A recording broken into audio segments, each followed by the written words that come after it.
Hello नमस्कार, welcome to inculcate learning. Short and crisp तरीके से यूएनसीआरपीडी के बारे में बात करेंगे। इंपॉर्टेंट है, स्पेशली इंक्लूसिव एजुकेशन की जहां बात आती है वहां बहुत ज्यादा इंपॉर्टेंट है। ठीक है जी, दिस इज प्रेजेंटेड बाय मी रवीना। अगर आपको वीडियोस इन्फॉर्मेटिव लग रही हैं तो लाइक शेयर सब्सक्राइब जो आप इनकलकेट लर्निंग को कर सकते हैं।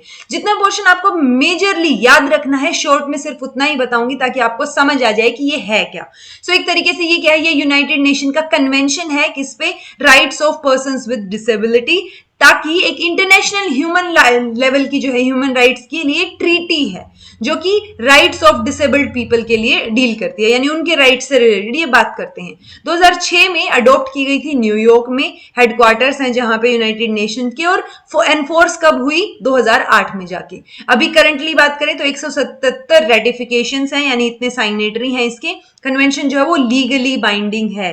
सो जहां पे भी कन्वेंशन लीगली बाइंडिंग होगा, यानी आपने एक बार साइन कर लिया तो वो लीगल बाइंडेशन में आ गया कि आपको उसमें जो चीजें लिखी हैं उनके लिए आपको कुछ ना कुछ करना पड़ेगा और वो रूल्स रेगुलेशंस फॉलो करने पड़ेंगे।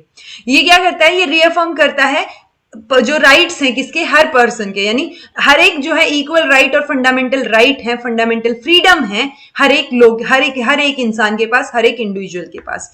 चीफ गोल क्या है इसका, इस ट्रीटी के behind, is to eliminate the idea. क्या क्या आइडिया एलिमिनेट करना है कि जो डिसेबल्ड पीपल हैं वो ऑब्जेक्ट हैं, ऑब्जेक्ट ऑफ चैरिटी या रेटेरिएट, the fact that they have equal rights as much as any person in the society, यानी किसी भी इंसान को जितने राइट्स होंगे उतने ही राइट्स डिसेबल्ड पर्संस को भी हैं, और वो जो है एक ऑब्जेक्ट ऑफ चैरिटी या रेटेरिएट नहीं है। ठीक है, ये चीज आपको याद रखनी, ये इनका मेन गोल है। अगर थोड़े से इनके एम्स की बात करें तो ये डिस्क्रिमिनेशन जो है पर्संस विद डिसेबिलिटी के लिए उसको एंड करना चाहते हैं।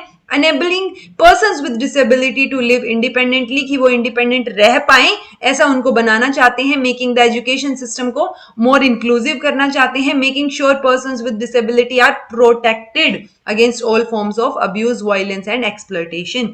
सो ये सारे के सारे इनके क्या हैं, ये एम रखते हैं बेसिकली जो पर्सन्स विद डिसेबिलिटीज हैं उनको प्रोटेक्ट भी करना है, डिस्क्रिमिनेशन भी नहीं होने देना है, इंडिपेंडेंट रह पाए इस तरीके से उनको काबिल भी बनाना है, और एजुकेशन को इंक्लूसिव करना है। ठीक है जी। यूएनसीआरपीडी की अगर बात करें तो 50 आर्टिकल्स आपको दिखेंगे, 50 के 50 याद रखने की जरूरत है नहीं। ऑप्शनल प्रोटोकॉल जो है इसमें एक है जिसमें जो कि मान्य, मतलब आप मानने ना मानने वाला, ऑप्शनल है वो।